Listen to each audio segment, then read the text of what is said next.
Bonjour à toutes et à tous, j'espère que vous allez bien et que vous êtes en pleine forme. Bienvenue dans ce nouvel opus autour des signes en maison. Aujourd'hui, on va vous parler de la balance en maison. Enfin, quand je dis on, c'est moi en fait. Je vais vous parler de la balance en maison, alors restez avec moi si vous voulez en savoir plus. Je vous retrouve tout de suite après le petit générique. À tout de suite.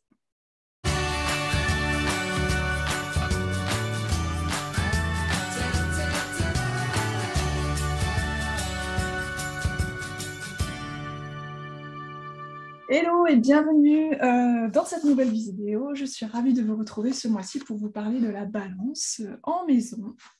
Signe cher à mon cœur puisque j'y ai le soleil dans mon thème astral justement. Alors, pour ceux qui me découvrent pour la première fois, je m'appelle Florence et je suis passionnée d'astrologie depuis à peu près une bonne quinzaine d'années, presque 16 ans maintenant. Et voilà, moi j'utilise beaucoup les notes pour vous expliquer ce que je ressens au travers des symboles astrologiques. Donc ne m'en voulez pas si vous me découvrez en train de lire mes notes, c'est ma façon de faire. Mais ce qui compte, c'est le contenu et pas la forme. On s'en fout hein, finalement. Donc ça, c'était pour l'introduction. Alors aujourd'hui, je suis ravie de vous retrouver pour vous parler de la balance en maison. Donc si vous m'avez suivi le mois dernier au sujet de la Vierge en maison, donc c'était mon grand retour sur le symbolisme des maisons en signe. Vous savez que j'avais commencé cette série il y a 2 ans et puis je l'avais arrêtée en plein milieu de la Vierge. Donc je suis revenue, enfin je l'avais arrêtée après la fin du Lion, plus exactement. Je suis revenue le mois dernier pour vous parler de la Vierge en maison et donc ce mois-ci, je prolonge l'expérience en vous parlant de la balance. Voilà, je vous rappelle aussi, pour ceux qui me découvrent, qu'il existe un article de blog sur chaque signe en maison sur mon blog astrophilosophe.com, pour ceux qui préfèrent la version écrite, bien qu'on ne retrouve pas toujours la même subtilité entre la vidéo et les écrits. Ici, j'ai essayé un petit peu de varier, d'apporter des nouvelles informations, puis surtout, la façon dont ça va être expliqué va être différente, vous allez le voir après, je vais vous expliquer. Et puis, je vais aussi vous répéter ce que je vous ai dit exactement le mois dernier avec la Vierge en maison au sujet de mon approche astrologique. J'expliquais le mois dernier que voilà, pour moi, chaque signe représente une ambiance. Pour moi, chaque signe est un labyrinthe où on retrouve une couleur, un rythme, un monde. Il y a plusieurs chemins possibles dans chaque symbolisme de chaque signe, de chaque personnage du zodiaque. On a plusieurs qualités, plusieurs défauts, ou alors plusieurs ombres, plusieurs lumières, plusieurs pièges aussi, plusieurs intérêts, plusieurs valeurs, plusieurs métiers. Voilà, il y a plein de choses à découvrir. Chaque signe est très riche. Et quand vous regroupez même tous les symboles d'un seul signe, vous découvrez qu'il y a finalement une logique entre eux. Les maisons, quant à elles, représentent un champ d'action, un secteur de vie, un lieu où on va retrouver le symbolisme du signe. Il n'y a donc pas une seule définition pour chaque signe, mais des milliers, bien évidemment, et qui se nuancent en fonction du reste de votre thème. Et ce que vous devez retenir aussi, c'est qu'une maison en signe, ou un signe en maison, ça se dit dans les deux sens quelque part, voilà, on comprendra plus facilement si on a une planète à l'intérieur, notamment le Soleil en tout premier lieu, mais bien évidemment encore plus si on a par exemple la Lune, Mercure ou Vénus dans ce signe et dans cette maison, ça vous parlera beaucoup plus. Maintenant, ça peut vous parler si vous vivez le transit. Un transit planétaire, c'est quand une planète traverse ce signe et du coup, en traversant ce signe, il traverse la maison dans laquelle ça se passe dans votre thème astral. Ça, c'est un autre sujet sur lequel je n'en parlerai pas dans les vidéos, bien évidemment. Ici, on va revenir sur la balance dans chaque maison. Mais pour vous donner un exemple, moi, j'ai le bélier en maison 4. Je n'ai pas de planète en bélier, mais j'ai la maison. Le bélier se trouve dans ma maison 4. Et donc, par exemple, chaque année, au mois de mars, quand le soleil traverse le bélier, en fait, quelque part, le soleil traverse ma maison 4. Donc, il va apporter, je vais bénéficier de l'énergie du bélier au sein de ma maison 4, au sein de ma famille, de mon habitat, de comment je vis mes relations avec ma famille. Ça va être un peu en mode bélier, en mode énergie, en mode autonome aussi souvent. Mais ça, c'est pour vous donner des exemples, c'est pour que vous puissiez comprendre. Et donc, quand on s'intéresse aux maisons, la première chose à comprendre déjà, c'est le signe, de savoir ce que le signe représente. Ensuite, on s'intéresse à ce que représente la maison. Et enfin, vous commencez tout doucement à mélanger ces symboles entre eux et commencer le jeu de l'interprétation en fonction de vos connaissances, de votre expérience, de vos observations, de votre intuition. C'est un peu un melting pot. Et donc, ce mois-ci, on va entamer le nouvel exercice avec la balance en maison.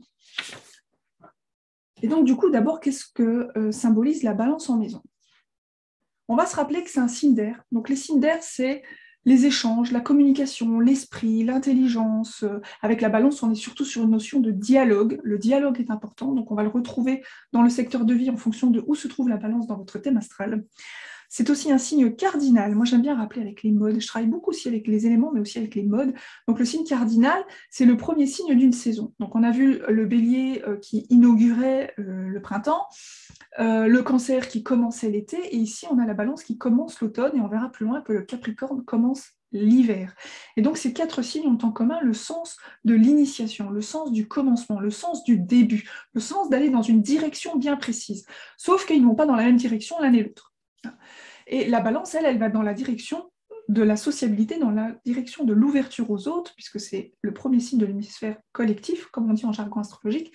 C'est, voilà, elle est ouverte sur le dialogue, sur la communication, sur l'écoute de l'autre. Hein. Elle s'exprime, elle parle, mais aussi elle écoute ce que l'autre a à dire. Donc voilà, il y a cette notion de 50-50, de 50-50 et de partage. La balance n'existe pas sans l'autre, quelque part. Avec le bélier, on a vu qu'on est sur une notion de je, avec la balance, on est sur une notion de nous. Donc ça, c'est vraiment important à intégrer en fonction du secteur de vie dans lequel la balance se trouve dans notre thème astral. Il y a cette notion de nous.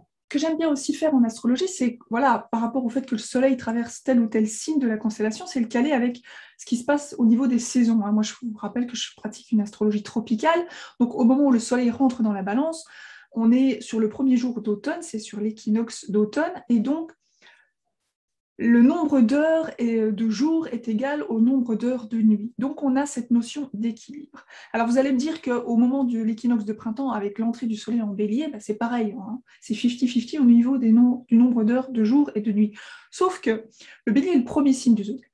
Donc, il démarre la roue, il découvre la vie, c'est la naissance et la renaissance après la fin de l'hiver, juste avant. Et il a tout à découvrir, le bélier. Donc lui, en plus, c'est un signe de feu et un signe d'action, donc il fonce. Alors que quand le soleil arrive dans la balance, quelque part, le soleil a déjà traversé 6 signes, hein, puisque vous savez que la roue du zodiaque commence avec le bélier. Voilà, la symbolique commence avec le bélier, et donc le soleil en balance a déjà traversé 6 signes, et il arrive au mi-point. Donc il a déjà cette notion d'équilibre en lui, hein. Il commence à faire le... Voilà, il est au milieu du zodiaque et c'est lui il fait un pont entre le passé et le futur presque, mais surtout un pont entre les pour et les contre, les avantages et les inconvénients, et toujours trouver cette notion d'équilibre et de mesure. Ça, c'est important à comprendre. C'est pour ça qu'on dit qu'elle a un rythme mesuré. Elle n'est pas forcément rapide ou lente, elle est plutôt réfléchie et elle a un rythme d'équilibre.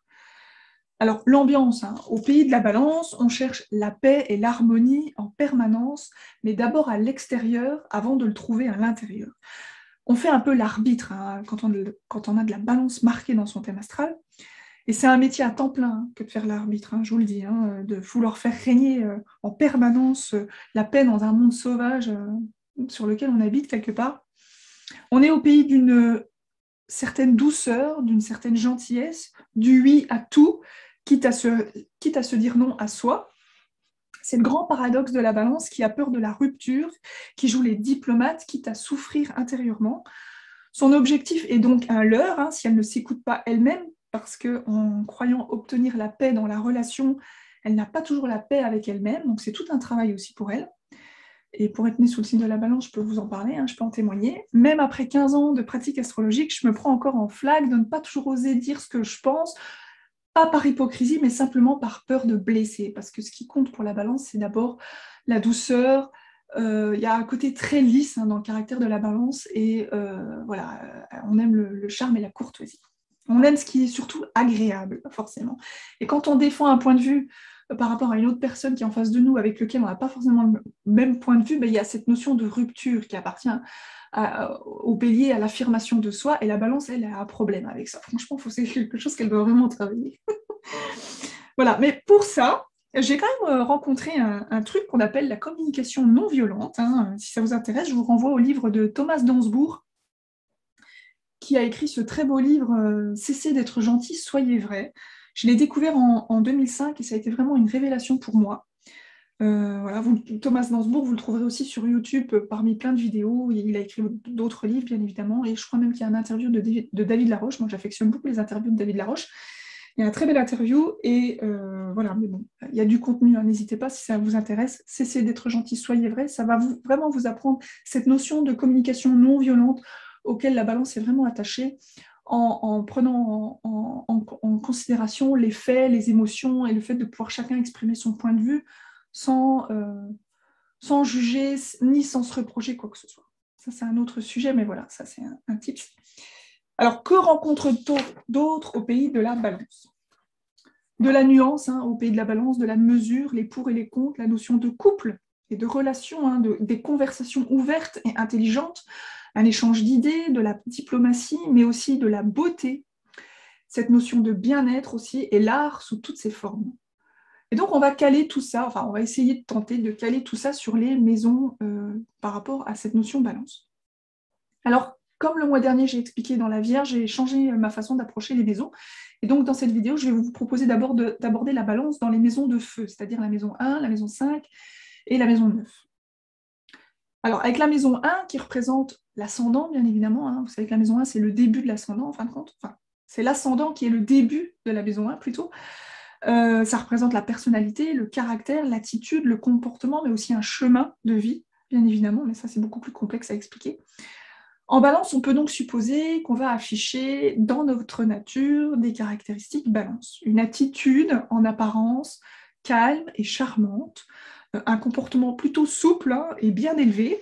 L'ascendant balance, de manière isolée, déteste les conflits et a souvent du mal à exprimer son réel point de vue, comme je viens de l'expliquer, car ce qui compte avant son point de vue, c'est de ne pas faire de vagues, bien évidemment.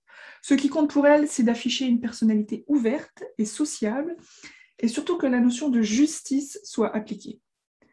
Signe d'air, elle communique facilement, encore que tous les ascendants balance ne se reconnaîtront pas, parce que ça dépendra aussi de leur mercure. Donc un ascendant balance avec un mercure en Capricorne, par exemple, pèsera plus facilement ses mots, enfin, parlera beaucoup moins que si on a un ascendant balance avec un mercure en gémeaux, par exemple. Donc ça, c'est important aussi avec les ascendants balance, c'est de regarder la place de votre mercure, auquel cas vous pourriez apporter des nuances à votre façon de vous exprimer. La diplomatie est sans doute l'une de vos plus grandes qualités, mais elle a tendance à trop tourner autour du pot avec la balance, hein. En face d'un bélier qui affectionne la franchise et la spontanéité, c'est un peu mielleux.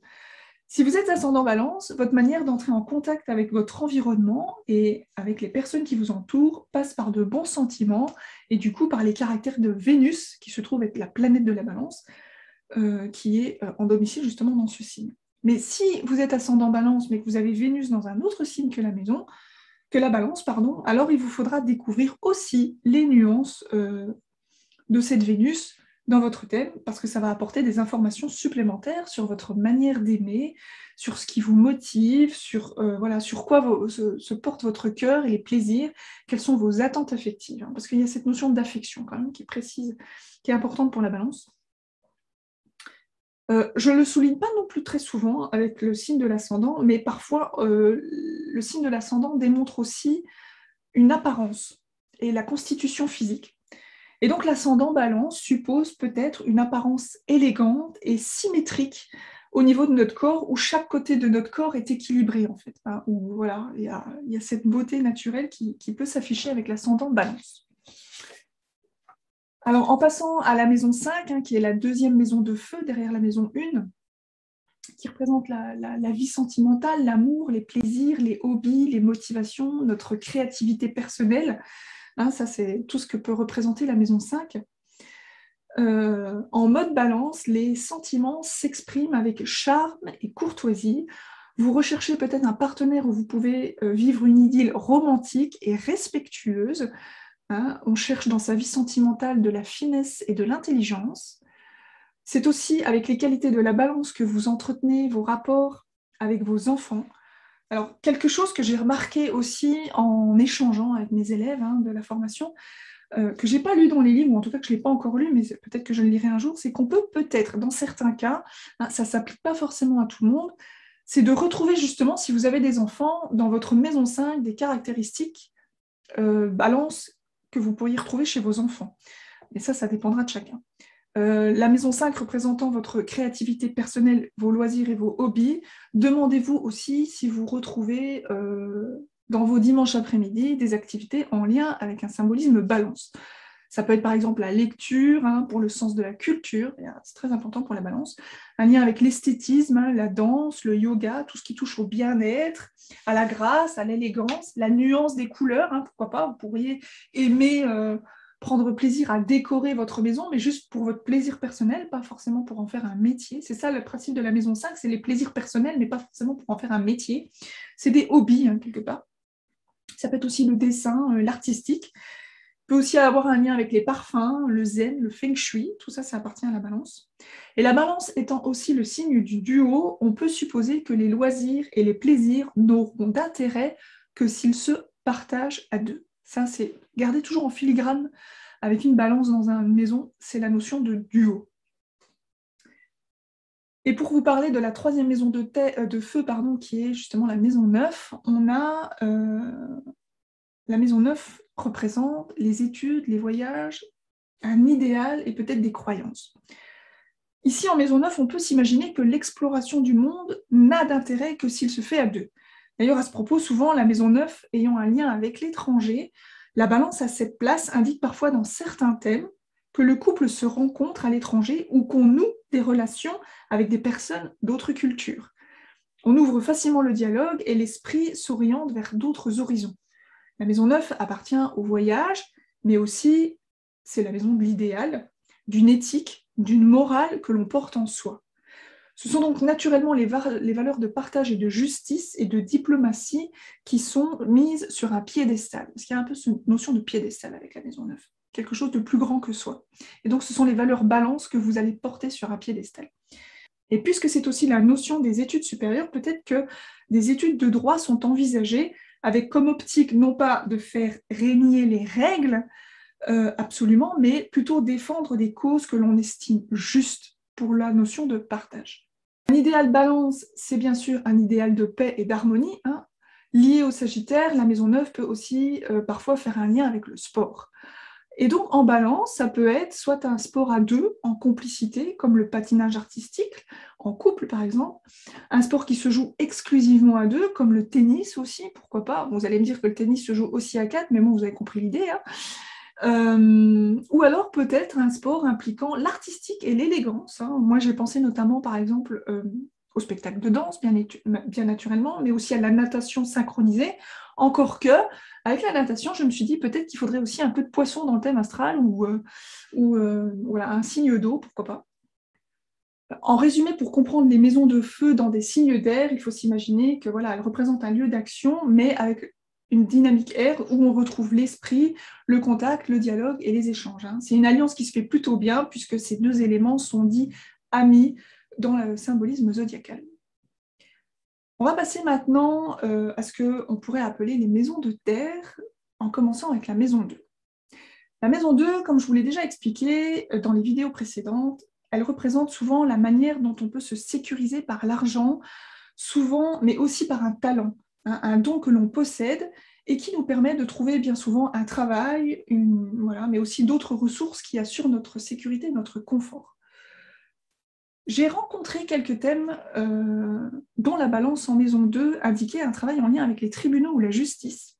Alors ça ne veut pas dire que ce sont nécessairement des juges ou des avocats, mais ça peut simplement être des personnes qui travaillent en lien avec ce décor. Hein. C'est juste un décor quelque part, en toile de fond.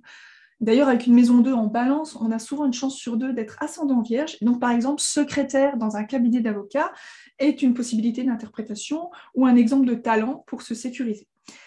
Après, ça dépend encore, bien évidemment, de tout le reste du thème. Mais comme je l'ai dit aussi, la balance, c'est aussi la beauté et le bien-être. Hein. Donc, un pied dans un domaine de la décoration, de l'esthétisme, par exemple. Le bien-être regorge de nombreux domaines aussi. Hein. Le bien-être du corps, mais aussi, par exemple, n'importe quoi. Une décoration feng shui apporte du bien-être. Donc ça peut être un talent que vous pouvez posséder pour vous sécuriser. N'oublions pas que la balance s'intéresse à l'art, tout comme le taureau, qui est justement en analogie avec la maison 2. Donc, il y a peut-être un lien avec l'art. Il vous appartient de nous partager et de préciser hein, si vous vous reconnaissez. Et puisque la balance dispose de la diplomatie, souvent on retrouve aussi dans une maison de terre un travail impliquant le sens des relations et des conciliations. Enfin, c'est grâce au couple, parfois, ou à une relation particulière, ou en s'associant avec un partenaire que l'on va se sentir en sécurité en maison 2, puisqu'il ne faut jamais oublier en toile de fond qu'une maison 2, c'est le sens du duo. Avec une maison 6 en balance, la maison du quotidien suggère un bon équilibre dans sa façon de gérer sa vie au jour le jour. Ce qui est certain, c'est qu'une maison 6 en balance nécessite un grand besoin de partage et d'échange dans la routine de ses activités. Car c'est aussi la maison qui peut nous informer sur nos rapports avec nos collègues. Et donc, on affectionne des rapports harmonieux avec les personnes au quotidien, avec les personnes avec qui on échange. Il faut que ça parle, mais plus que parler qui appartient aux Gémeaux, il faut surtout que ça dialogue. On parle, mais on écoute aussi. Il y a un vrai échange d'esprit à esprit au quotidien avec les personnes avec qui on travaille souvent. On dit aussi que la maison 6 représente la santé du corps. Comme je l'explique déjà dans mon article, il est préconisé de boire de l'eau pour pouvoir s'hydrater, parce que à force de parler, on avale beaucoup d'air, mais on n'a pas forcément la soif, on ne ressent pas forcément la soif, ça n'appartient pas à toutes les balances. Donc boire de l'eau permet d'entretenir le bon fonctionnement de ses reins, qui est justement l'organe en lien avec la balance, qui doit en prendre soin.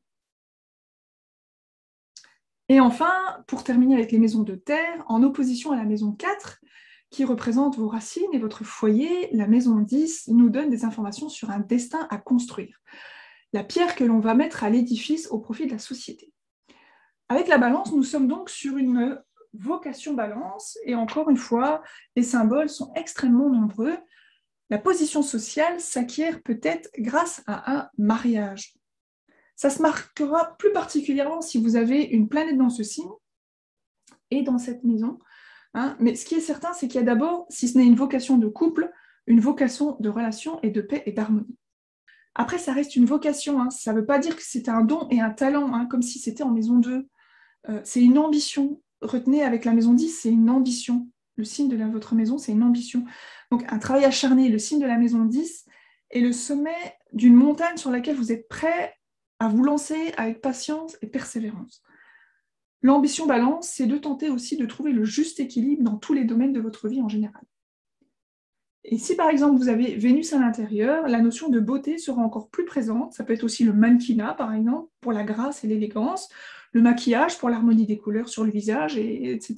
Je vous donne des exemples un peu perchés, mais c'est pour vous expliquer. Pour comprendre votre maison 10, comparez-la souvent avec votre maison 4, parce que parfois ça aide à vraiment bien comprendre.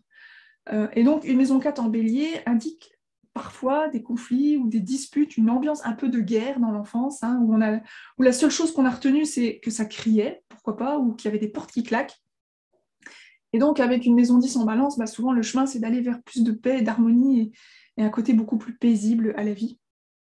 Donc, en gros, pour résumer, pour se sécuriser, donc avec l'air dans les signes de terre, vous devrez intégrer dans votre travail, dans votre quotidien ou dans votre vocation, la notion d'esprit, d'intelligence, mais aussi l'ouverture aux autres. Les maisons de terre peuvent vous aider à identifier un travail qui intègre la sociabilité. Nous voici maintenant sur ce que j'appelle les maisons d'air, avec la maison 3, la maison 7 et la maison 11. La maison 3 représente notre intelligence, notre expression, mais aussi nos rapports avec nos frères et sœurs. Et donc ici, la balance étant un signe d'air, on suppose une bonne alliance avec les énergies de cette maison, forcément. Un esprit charmant et cultivé, une bonne intelligence, plus souvent à l'écoute. Elle recherche le partage des points de vue où chacun peut exprimer sans se prendre la tête. C'est une expression courtoise et diplomate, souvent dans la justification même. Cette maison nous indique aussi parfois notre manière d'apprendre durant les études primaires. Alors, certains accordent les études secondaires à la maison 9, mais moi, je préfère l'accorder à la maison 3 parce qu'elle est en analogie avec le Gémeaux et quelque part, c'est un symbolisme d'adolescence. Donc, les études secondaires, on est encore un peu dans l'adolescence. Et donc, moi, je trouve personnellement que les années de collège et de lycée se prêtent plus à la maison 3 qu'à la maison 9, mais c'est mon opinion personnelle. Et donc, un truc qu'on pourrait supposer aussi, que moi, j'ai déjà vu, qui s'est vérifié dans mes consultations, c'est qu'avec une maison 3 en balance, on aime apprendre à deux. Vous savez, inviter un copain ou une copine le soir après l'école pour faire les devoirs, ça c'est un exemple d'interprétation de maison 3 en balance. On aime bien faire les choses à deux, on aime bien apprendre à deux. On révise à deux, c'est une idée d'interprétation. Avec une balance en maison 7, forcément vous l'aurez compris, la balance est chez elle. Alors la maison 7, vous savez, on dit souvent, elle représente vulgairement la maison de l'autre, du couple, mais pas que, mais surtout pas le couple amoureux, mais le couple dans lequel on s'engage, dans lequel on va signer un contrat, dans lequel on va peut-être se marier, mais pas forcément, ça peut être simplement une relation entre frères et sœurs, ou même, enfin là, il y a la notion de famille, mais c'est un principe de relationnel hein, avec la maison 7, avec qui on rentre en relation. Et donc, une maison 7 en balance suppose aussi souvent un ascendant bélier. Hein, et voilà, donc on est dans l'axe typique de la relation. C'est grâce à l'autre qu'on entre en relation et qu'on découvre un nouveau monde, celui de l'autre. Ce que l'ascendant bélier doit intégrer, c'est que l'autre n'est pas toujours un rival ou un adversaire, mais il peut être aussi un partenaire et un associé. La présence d'une planète en maison 7 indiquera que l'énergie apportée par cette planète qui est en face de vous vient de la personne qui est en face de vous, sur le ton de la balance. Si par exemple vous avez un soleil ou un Mars en balance en maison 7, on peut supposer que même avec un désir ardent de suivre votre propre chemin par l'ascendant bélier, eh ben, il y a malgré tout cette volonté de partager. C'est un doux équilibre à trouver entre le soi et les autres. Si vous avez par exemple Saturne, on peut supposer une personne mature qui s'invite dans vos relations. Si c'est Uranus, ça va être une personne indépendante et originale. Vous voyez, vous pouvez mettre le caractère de la planète dans vos relations si vous l'avez en balance en maison 7. La maison 11, elle, quant à elle, représente le secteur de l'amitié, des projets et des associations. Avec une maison 11 en balance, peut-être que c'est au sein de l'amitié que vous ferez une rencontre ou que vous apporterez la notion ou que vous rencontrerez la notion de complicité. C'est bien évidemment aussi une très bonne place hein, que d'avoir la balance en maison d'air parce qu'on est sur une notion RR.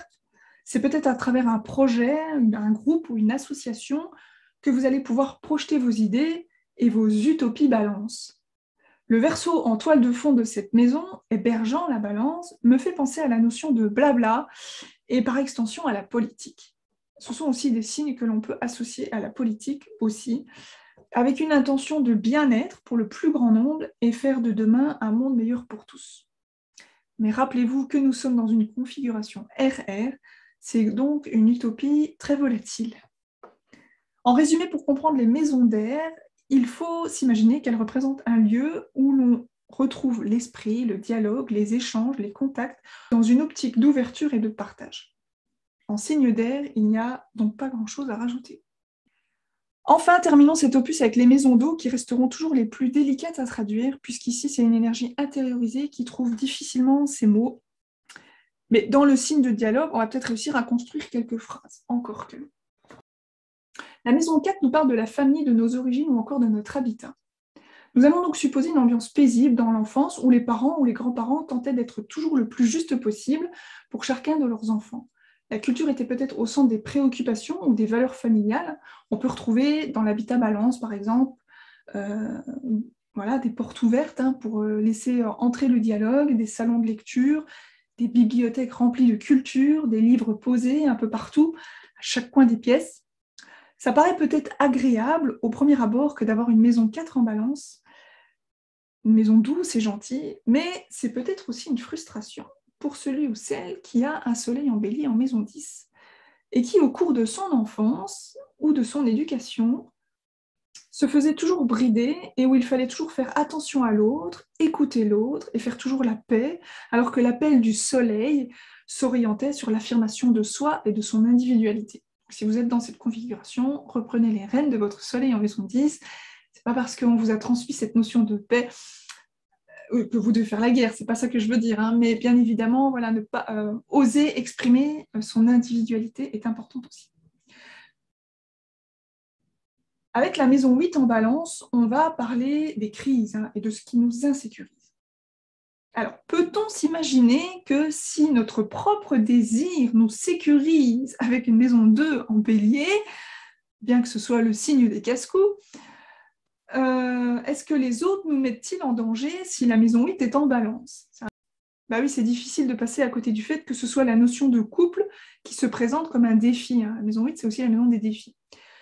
Et pourtant, c'est peut-être grâce à la relation que vous fusionnez les ressources. Hein. Je vous avoue que j'ai un peu calé sur cette interprétation, mais j'ai quand même eu un petit déclic pour rester sur une note positive, tout en restant dans l'intensité passionnelle et relationnelle de la maison 8, d'abord passionnelle, bien évidemment. Cette maison est celle de la sexualité. Et peut-on supposer qu'une communication harmonieuse puisse se faire en amont pour que chacun et chacune puisse s'exprimer sur ce qu'il affectionne lorsqu'il s'agit de passer à l'acte sur ses heures privées et intimes? D'autant plus que nous sommes dans la maison de la psychologie, et même peut-on dire la maison des tabous, et en balance, on peut supposer qu'il y a toujours une place pour le dialogue. Et enfin, pour terminer avec cette dernière maison, la maison 12, celle de la force morale, de la santé de l'âme, du ressourcement, et c'est aussi, on le sait tous, une maison de preuve, parfois de maladie, mais c'est une maison de bilan et en même temps de gestation. C'est la maison la plus subtile qui soit, où les choses sont cachées et parfois difficiles à interpréter. Alors si on parle de ressourcement, on peut s'imaginer à penser que c'est le dialogue et le couple, ou une relation quelconque qui va nous aider à transcender les épreuves, mais le chemin est quand même parfois long pour y arriver. C'est une maison d'isolement, loin des agitations du quotidien. Donc la notion de communication et la notion d'échange n'est pas aussi évidente à mettre en place. De plus, rappelons qu'avec une maison 12 en balance, on a une chance sur 2 ou 3 d'avoir un ascendant scorpion. Ce qui intensifie l'intériorité de votre entrée en contact avec les autres. De manière positive, avec le signe de la balance, vous pouvez ressourcer votre âme à travers une activité artistique, du yoga, de la danse, pourquoi pas.